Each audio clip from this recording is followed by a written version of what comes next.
My name is Kari Liston. I am currently with the Bottoms Up Blues Gang and I guess technically Pepperland, although I'm out of the country. I haven't been fired as far as I know, I just am not there. Hi, I'm Wrenn. I'm a musician and an artificial intelligence coder. Well, hey, I'm Bronnie. So I'm an artist from just outside Liverpool. I do kind of pop punk, rock music. And I have a million projects going on 24/7. So yeah, being a full-time musician is my job. So very, very cool on that front. Well, growing up as a kid, I've always been obsessed with, I started music through musical theatre. So I was the musical theatre nerd in my high school, loved it. And I was always into the kind of, the We Will Rock You musicals, Rock of Ages, Jesus Christ Superstar, kind of those musicals with a live band on stage with like guitars and stuff in. And that kind of got me into rock music. Now, I never had, I'm the oldest of 5, so I never had older siblings getting me into Blink-182 or Green Day or anything like that. So I kind of found them in my own time from those musicals, really, the rocky kind of musicals. So yeah, that's how I got into pop punk and rock, and yeah.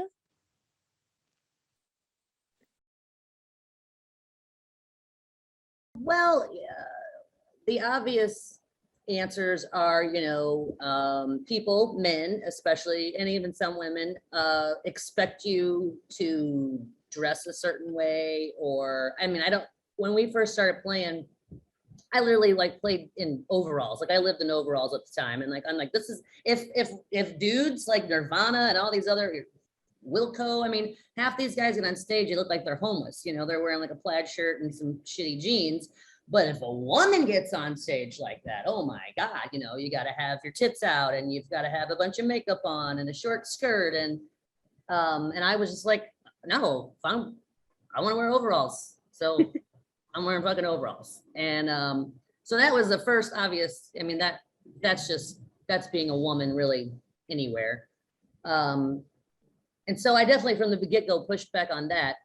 And then the other thing, well, at least in St. Louis, the female music community is very tight and very supportive. So that's been awesome to get to know a lot of women from different genres and kind of have, a tribe, as it were, and all kind of supporting each other. I haven't encountered any kind of cattiness between female musicians. It's great. It's just a very welcoming, supportive group of women. So that's a bright side, a plus side. The other side of that coin is it's still a boys' club. Blues music, rock music, pop music, jazz music. It really doesn't matter which genre, at least in St. Louis, and I know it's probably everywhere else. And I've always been one of the token chicks, so I've always hung out with guys, so I feel right at home. But then you just notice that you kind of don't get as much love or attention as the boys do. You're in there and like cool, but you're still not really in there. And that's Pepperland is not an example of that. That's definitely different in Pepperland. But in other instances, when I've played with other groups or these groups that have lots of different guests, there's always less women than men, and it's also kind of, I don't know how obvious is the guys, but it's obvious to the girls that we're not, as much as they want to make us feel like we're in the club, we're not in the club. That's a good question. I think there's two ways to look at that. I think there's a personally rewarding thing that's I don't like the word selfish, but I think it's the best way to use it in this scenario where it's, I know that there's a lot of emotions and things that I felt consistently that if I hadn't sat down and wrote would have been quite parasitic and ate me alive from the inside out. And then there's also just the aspect of when you start connecting to a large group of people, the change that you have happen. Like, I know a lot of times people will talk about just like, whoa, this is so crazy to see the music that I have like positively impacting people. Then when you see it, it's so beyond like comprehension sometimes that something that you write in your bedroom can have such an impactful change. And I've met just like the coolest people consistently, like all of these people that have reached out to me here we are right now, you know, like it's just so cool. Like I know it doesn't feel like fans, it doesn't feel like anything like that. It's just like, damn, I've just had this amazing connection with all of these people because of something that I was feeling when I was incredibly alone. So there is that real uniting feeling that I really can't place any other way. It's a different kind of connection, I suppose. Yeah. Looking at that person now to the person that I am now, it makes so much goddamn sense why it did not work back then, because I thought I knew who I was. I had no fucking idea. I had no idea. You know, I have never put out a full EP or LP or anything. I have finished 6. Like that's the thing, is like now this one that I'm finally putting out that has taken this year to like put together, I'm like, oh damn, it just makes sense why it has taken the amount of time that it's taken. Like the universe just kind of like has its own timeline. And I think every time you feel like, oh my God, I'm reaching the end of my rope. Oh my God, I'm about to reach, like, this is it. There's just a huge period of growth that hits you. I've seen it every single time where it's like a rebirth and a like death and rebirth. And then you become who you're supposed to be. Like I finally am like in this period right now. I'm like, oh, okay. I know why it's taken a couple of years, like to get to a point where I feel comfortable, because oh my God, if someone had picked me up when I was that age, my career would be over right now. Like that's just 100% true. It's crazy though. But I mean, I think it just means you're gonna go through a crazy period of growth and then look back a year from now and be like, oh my God, you know what I mean? It's just the best. I think having my fans from around the world screaming my lyrics back at me, you know, whether it be in the UK or various countries in Europe or America. It's just the best feeling having just random people who you don't know even come up to you at shows and, you know, show their tattoos of my lyrics and all that. It's just insane. I think that's probably the most rewarding part, the fans, for sure.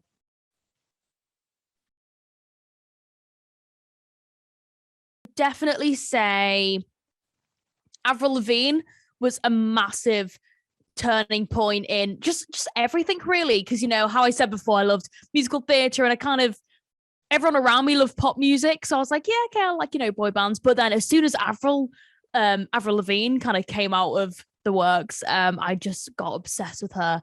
And I loved how, you know, females could rock out. And then from her, I got into Joan Jett, Stevie Nicks, Alanis Morissette, you know, all these amazing artists. So she definitely paved the way for me. And then bands like, you know, Blink-182, Green Day, just watching their tour documentaries and seeing how many shows they played and how unknown they were, you know, years before they kind of made it.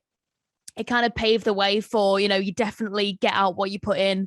So seeing those kind of bands play really small venues around the US in little tour documentaries, seeing them do that, and then suddenly, you know, they're doing stadiums and all that, makes me really, I think a lot of artists as well feel the same. It makes them believe, like, you know, you could be small at the time, but if you put the effort in and you have good enough music and connect with your fans, you know, you really can push those boundaries and be a stadium artist for sure. I mean, that's a difficult question to answer, you know, because I think it's hard to be here and then be like, what would it be like if it was completely different, you know? Would it be easier now? I don't know. Yes, I mean, yes, like in its own sense, but I think at the same time, respect is it's such a long process. It takes so much, and it takes so much like adversity. So do I think it would be somewhat easier? Of course, but I think that there's also like a whole bunch of aspects that are now like filtering in with like gender identity, sexuality, and the way that you look and the way that you present yourself. You know, we're all kind of advancing at the same rate. So I think while it would be easier maybe to be a woman, there would always be an issue. You know, I mean, there's always going to be something to fight in the grand scheme of things. So yes and no. I think that it's exactly where we're supposed to be at the moment, because we're fighting the man together, you know? Hate it. Lame. It's stupid. Like I said, you know, and I love that about Billie Eilish when she started out, that she was wearing all the baggy clothing and just being herself, you know, and nobody was like, I mean, I'm sure they were behind the scenes, but nobody's like, why is she dressed like that? She should wear something more form-fitting, you know, she should smile more and all that crap, you know. So I loved that. And that's when I grew up, you know, I graduated high school in 95. So like the late 80s, early 90s, which is coming back now, you know, oversized shirts, you know, I found all these, I probably started high school at 5 foot, like 100 pounds, and I probably ended high school like 5'4" and 110 pounds. I was this little thing, right? I found all these shirts that were from high school that were extra larges, and now are still big on me. Now they're like sleep shirts, or like, you know, just mess around crap shirts. And these were shirts that I wore every day when I was, you know, this big, wearing extra large, because that was the style. So I didn't feel when I was in high school, I mean, guys are guys and they're going to catcall it, or they're not, you know, it's going to happen no matter what you're wearing. But we didn't have that kind of hypersexualized, or we didn't feel that way when I was in high school, where I look at girls now who it's just all these women are just half naked. You know, there was Madonna, there was all these people that were still there, but it wasn't, nobody was trying to keep up with the Kardashians. Nobody's worried about, any of that. We were, you know, you did your hair, you know, that's about it. You put on this big, huge t-shirt and a pair of shorts, or biker shorts probably was the thing at the time. And then you kind of did your hair and that was it. So I didn't have to really grow up with that. It wasn't until I got into my 20s that it started to kind of rear its ugly head more. But I hate it. I think, and I have a real hard time, like I'm a feminist, I'm pro-woman. I have a hard time with the whole, like, oh, it's just feminism if I want to, like, you know, parade around naked, and that, you know, that's cool. That's, yeah, you can do that. Especially women artists need to think about the images and the influences they're putting on young girls. And you know, when young girls look at male artists, they don't even really look at their clothes. You know, they might, you know, they're like, oh, look at that, he's got a great shirt on, or I love his pants. Nobody's saying that. They're like, look at his shoulders or his forearms, and I like, you know, he's hot, but nobody's like critiquing his outfit. And women, it's all on us. And even if the men do something, it's on us. So what were you wearing? You shouldn't have been wearing that, you know? So I hate it. It's awful. And it's 2021, and it's something, it's ridiculous that we're talking about it. That's interesting. I mean, it definitely differs with the type of music that you're playing in the industry you're in. You know, I know, just like when you start talking to be like bigger, like labels and things like that, like people that have been in the industry for longer still have that kind of archaic view on things. But in my opinion, especially an artist who has emerged from the internet, it is very much in the artist's control right now. Like, you don't need a label, you don't need any of that stuff. So if you want to sexualize yourself, fucking sexualize yourself. If you don't want to, you don't have to. You just have to be smart.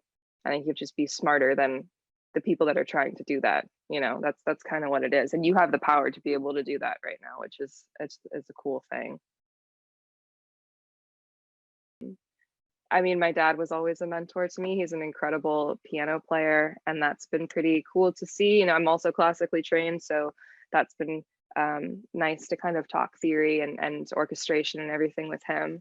And then I would say just like some powerful lyricists, like I said, Joni Mitchell, Keaton Henson. I mean, I see new lyricists that I care about all the time. There's an amazing spoken word poet named Buddy Wakefield who he does stuff to music as well. And I would say those are kind of ones that I've found that have mentored my like lyrical capacity. That's probably it, yeah. I grew up touring with Cher. My dad was her piano player and then eventually was her musical director. But I mean, like some of my favorite ones is I was taken out of school for, you know, like a year and a half when I was in 2nd to 3rd grade, and we were touring all around Europe, and I lived in Brussels for a long time. I lived in Australia for a year with Pink. I mean, we just went to all of the shows, and I mean, these were like, you know, stadium crazy shit. I remember one time we were in, I don't even know, Argentina, I think. Maybe I was 9, and two of the dancers had like hurt their legs off stage for this one number, and there was this one other kid there, and so they taught us this like ridiculous like little dance, and we got to go on stage in this giant stadium and just like dance with these dancers and like fill in for a minute. And it was just the coolest shit. It was just the most wild experience. I mean, I grew up on the tour bus, you know, the going in bottom right bunk was like my place, you know. It was just like I would wake up in the middle of the night sometimes at like I was like 8, and I would just go sit in the front of the bus and just like sit there watching the you know, the road for 6 hours, you know, in the middle of the European countryside. Like it was a wild way to grow up. I mean, I wear what I want, I say what I want, I kind of just be who I want to be really on social media. I never really feel like I have to be someone I'm not, because you know the fans see right through that. You know, my fans are my fans because I'm myself. So I would say that's the best bit about, you know, being a musician really today is my fans support me through whatever I do. So yeah. Yes. I think it plays a role in anything that women do, especially in the entertainment industry, whether it's acting or singing or modeling or, you know, any of, besides maybe writing, but even then they'll probably find a reason to say, you know, well, you're out of touch. You can't write this kind of book anymore. So yeah, women are just still judged. Their value is from their appearance. And yeah, it's yeah, yes, there's not a lot. I could go on about that forever, but I'll just say yes. So I think just women in general, we have that fight that we have to go through no matter what we do, no matter where we are, every day, all day. And I think it's great that, you know, this is a women in entertainment and music, but I don't think it's special or unique to our career. I know it's everywhere. So that was all that I would add to, is just that we don't have it any harder or better than women in any other job. It's just maybe a little more obvious or visible. That's it. Yay women. Hashtag yay women. Hey, hello, people listening. So yeah, can I just say your interview was amazing. Thank you so much for having me. And yeah, I mean, go follow me. All my social medias are Bronnie Music, so BRONNIE Music. If you guys want to stream me on Spotify or iTunes, wherever you guys listen to music, it's Bronnie. My new single Rabbit Hole is out. So yeah, go stream that. It's there's a music video on Bronnie Vivo. The song is out on Spotify, iTunes, the whole shebang. So yeah, go listen. And I'm always open to you know, messaging people back, especially on Instagram. That is where I'm most active. So yeah, if you guys want to ask me any questions, feel free to ask me on Instagram DM. Consistently that I've been telling myself a lot is just like, whatever you're wanting to do, you should just do it today. Like that's what I'm saying. Like I have spent so much time waiting around and wasting things and thinking all of this shit. And I think also being a woman in the industry, I've second guessed myself a lot. You just got to do it. I would say that's kind of, if I could put on any one thing, it's just fucking just do it today. Just fucking do it.